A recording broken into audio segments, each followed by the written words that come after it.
Review Book 101 is all about the books that I read for the last 40 years. So today I have my special guest. He's the author of the book False Confession, the true story of Doug Williams and his crusade against polygraph industry. And no other than Mr. Jack Stroll. Thanks for having me on, Daniel. I appreciate it. I'm looking forward to this. Yes, welcome on Book 101 Review, Mr. Jack. And can you please introduce more about yourself that I miss? Um, well, you want a little background on me, I guess. I was born in Iowa. And I was in law enforcement for a number of years, and I left law enforcement. I was in the private business. When I was in private business, I got in some trouble. Ended up in federal prison for about 10 years.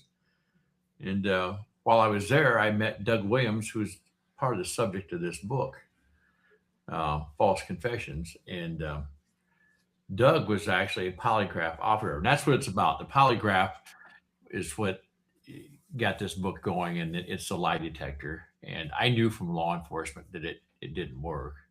And Doug was a polygraph operator who actually had worked in the White House for Johnson and Nixon. And he was in federal prison for teaching people how to lie on the polygraph, which was kind of weird because you can lie on the polygraph legally. It's a strange thing. Anyway, we got together and I wrote this book. And it's kind of coming back to the forefront now because of what's happening in the world in Washington and stuff. And they're starting to strap people up to the lie detector machine again. So that kind of what brings us here. And thank you so much for sharing your knowledge and wisdom to the world, Mr. Jack. Thank you. On personal motivation and the journey itself, before your own ordeal, what is your perception of a polygraph? What was a single moment where it shifted from a tool to an adversary? Well, it happened before I ever met Doug Williams or ever went to prison. Back when I was in law enforcement, the polygraph was touted as the end all to getting confessions from people.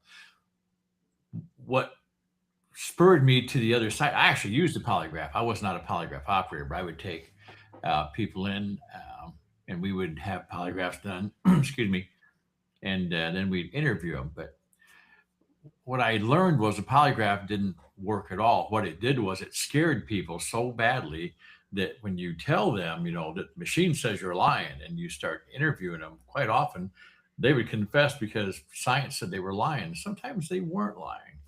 And it's a hideous process to go through. It's a horribly hideous process to go through.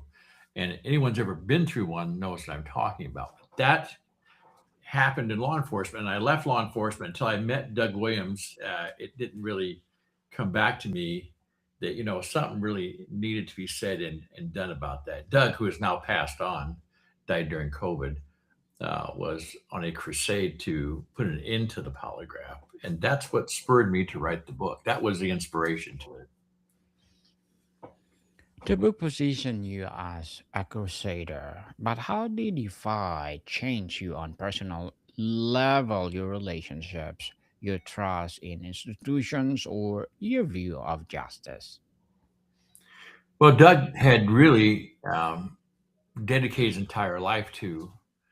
He wanted to abolish the polygraph, and he testified in front of Congress, and he actually had some laws passed where it helped save people in the private sector and businesses from having to take the polygraph. I guess what really inspired me with Doug was he cast everything aside in his world just to pursue this. He believed in it that much, and there was really no financial benefit for him at all.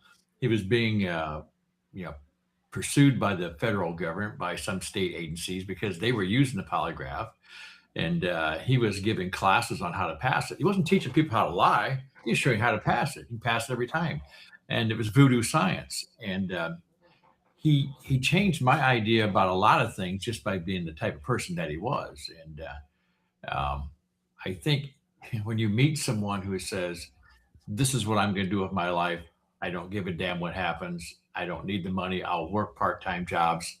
It makes a pretty big impact on you. They really have to believe in order to do something like that.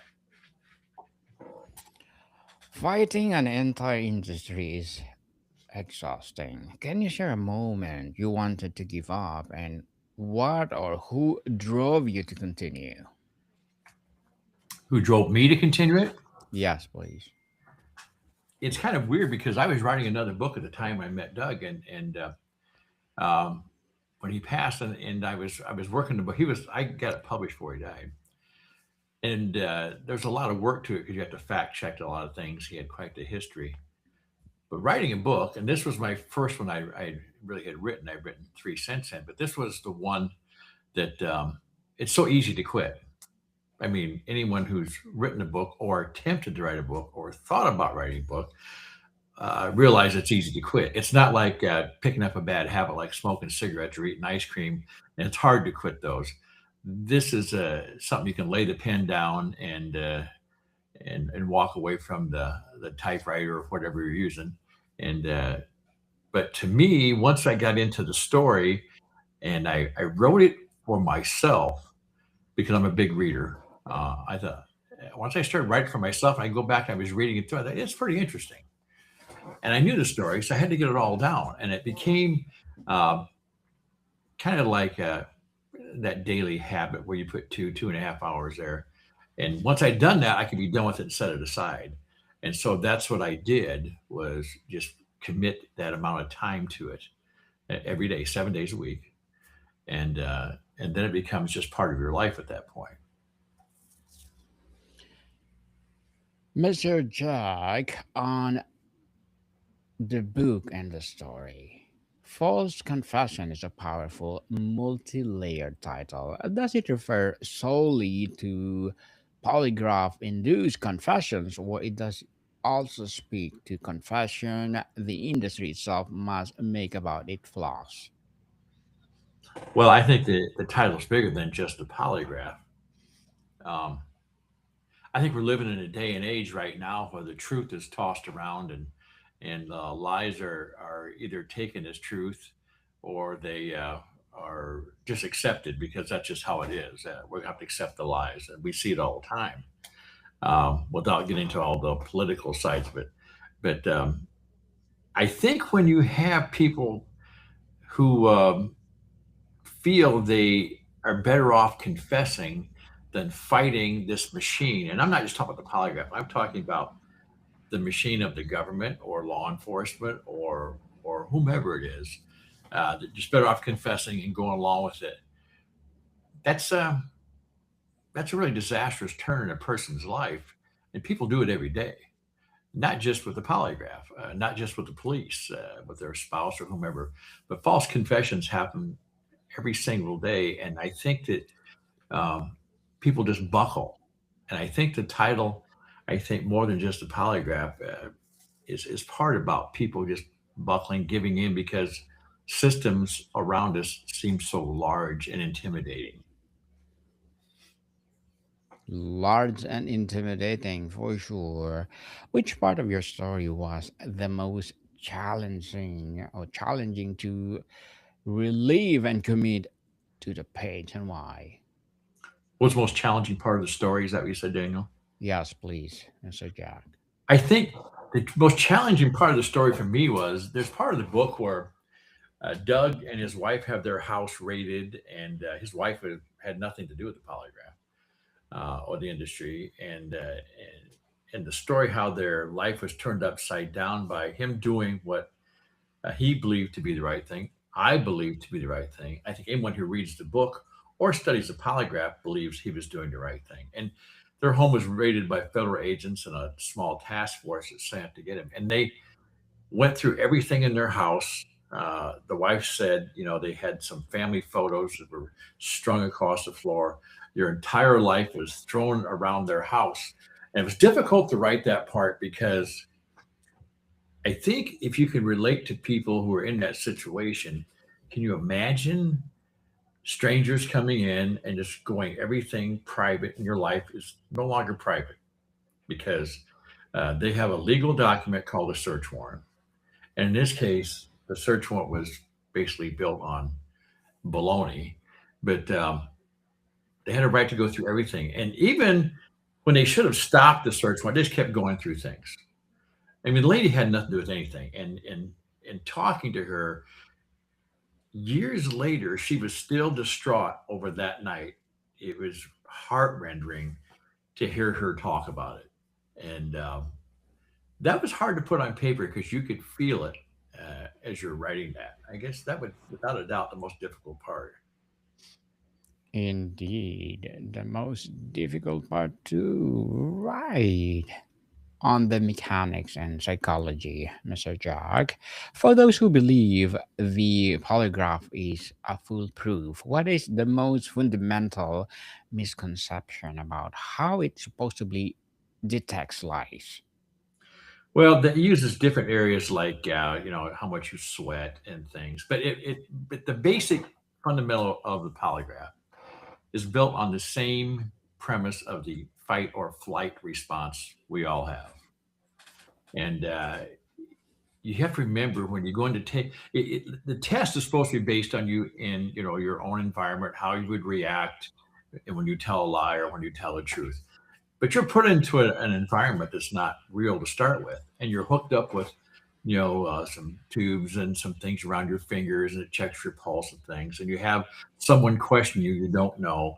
The intimidation factor is already there. You're not going to react like you normally would. Not even feasible. um, that takes that one thing out. The second part, I said, the fight or flight. We all have a fight or flight. So if you're walking through the woods, you run into a bear. Your option at that point: are you going to fight or are you going to run away? Is it fight or flight? And you're still having this reaction. You would have a similar reaction taking the polygraph under questioning. And so, if you run away from the bear, are you lying? If you fight the bear, are you lying? I mean, so that's the problem because everything in the polygraph is it's not objective, it's subjective. The person giving you the polygraph is giving an opinion on whether or not you're telling the truth. Doug Williams did a 60-minute show um, back in the 80s, I believe it was, maybe early 90s.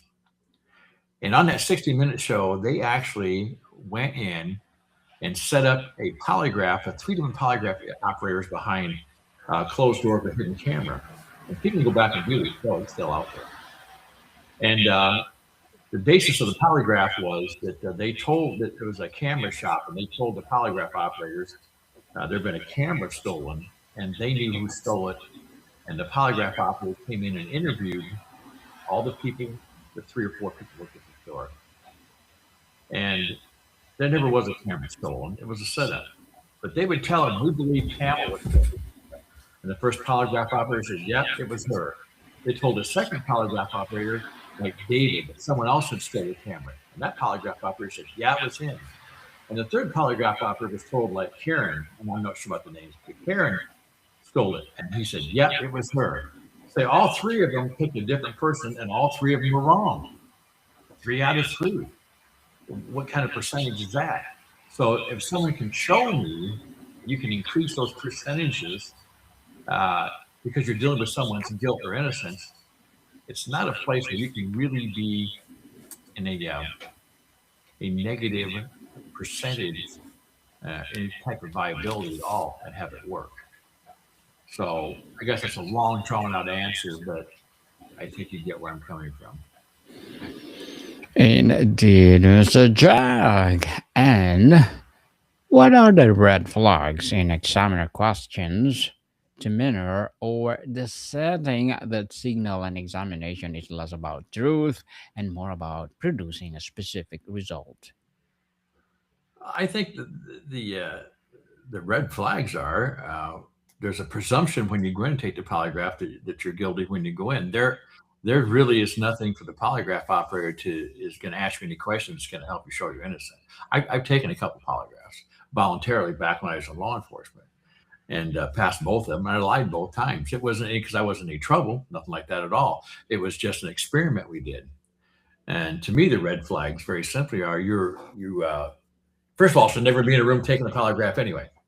Uh, I'm going to go off on a different little thing here, but polygraphs are not admissible in court other than the state of New Mexico if you sign a paper.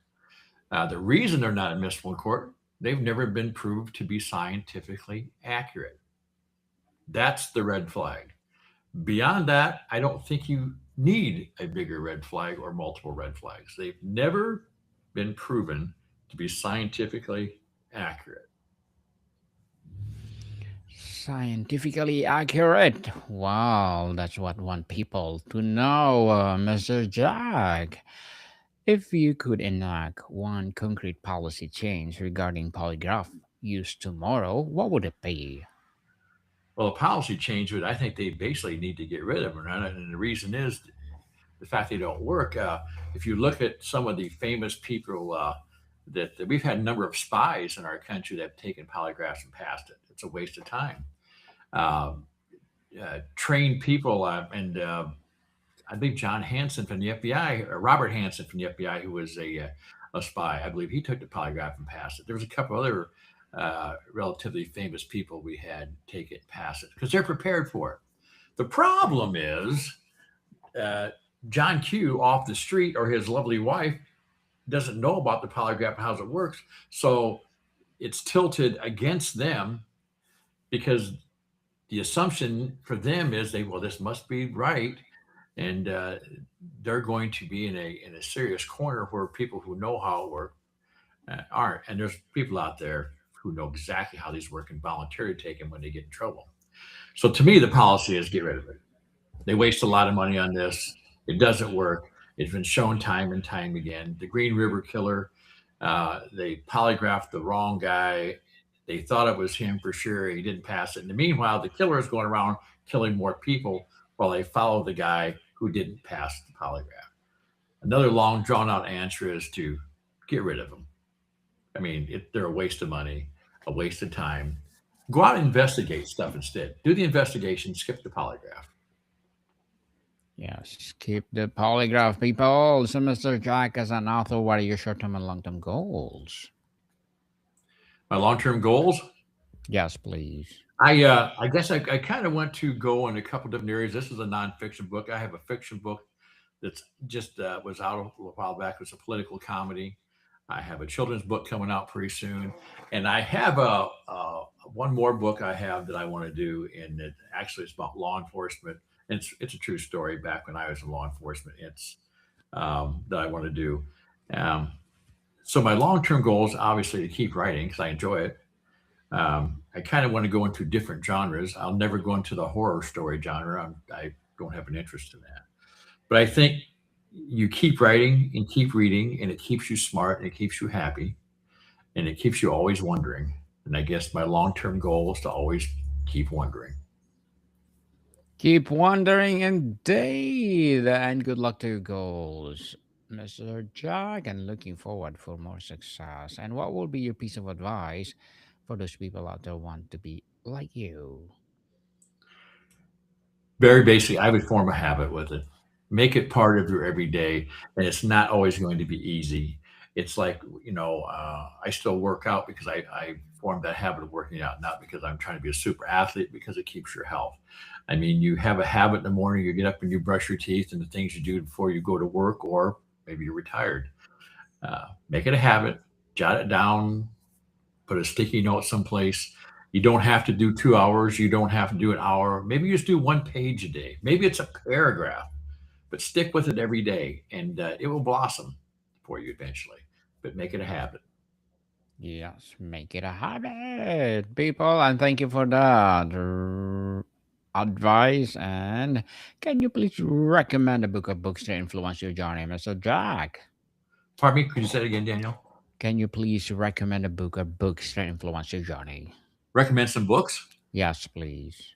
Um, I tell you, anybody gets a chance to read anything from Cormac McCarthy, I would read it. He just passed away. Probably one of my favorite authors of all time. I think he's well worth reading. That's a genre I like. You really feel like you're inside the book when you read something from him. He's a very unique style. And then always go back to the classics, To Kill a Mockingbird and things like that. I'm actually, right now, believe it or not, for the third time, rereading Tom Sawyer. Oh, yes. It's a And classic.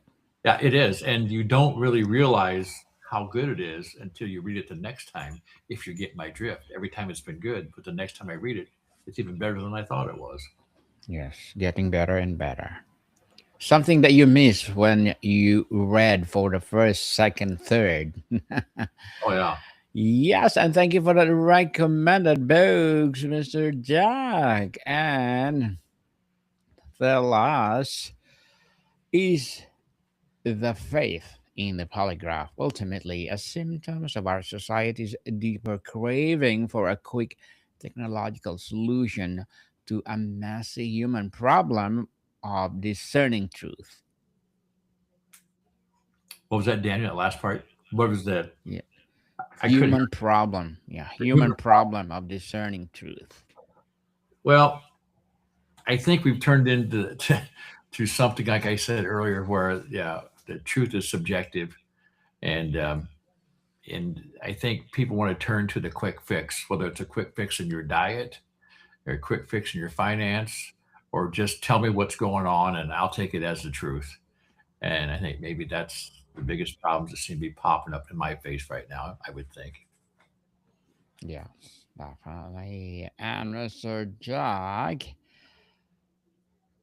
has the industry or is the proponents directly targeted you or your work since the book's publication? And if so, how?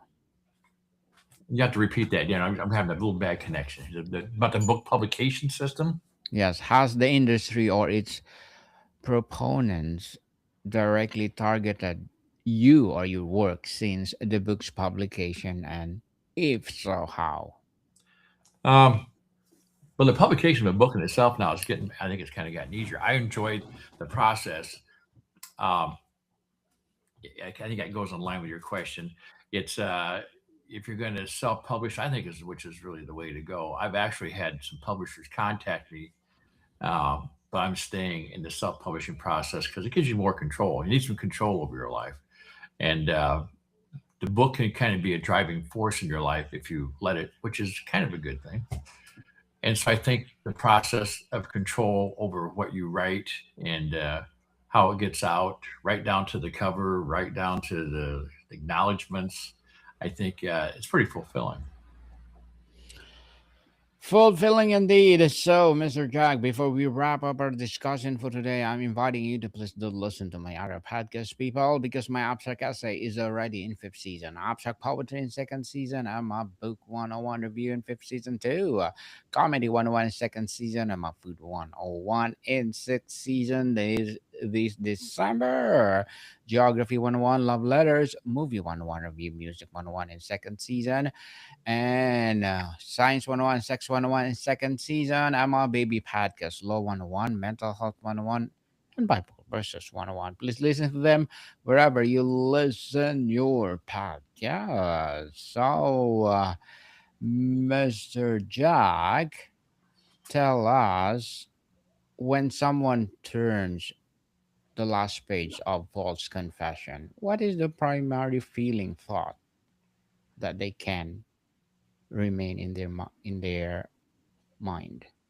Well, if they get a thought to walk away with from the book, I think it should be, I'm hoping that it is, that regardless of what is right or wrong, if there's a way you want to step up and at least feel you've made an impact on something, you can do that.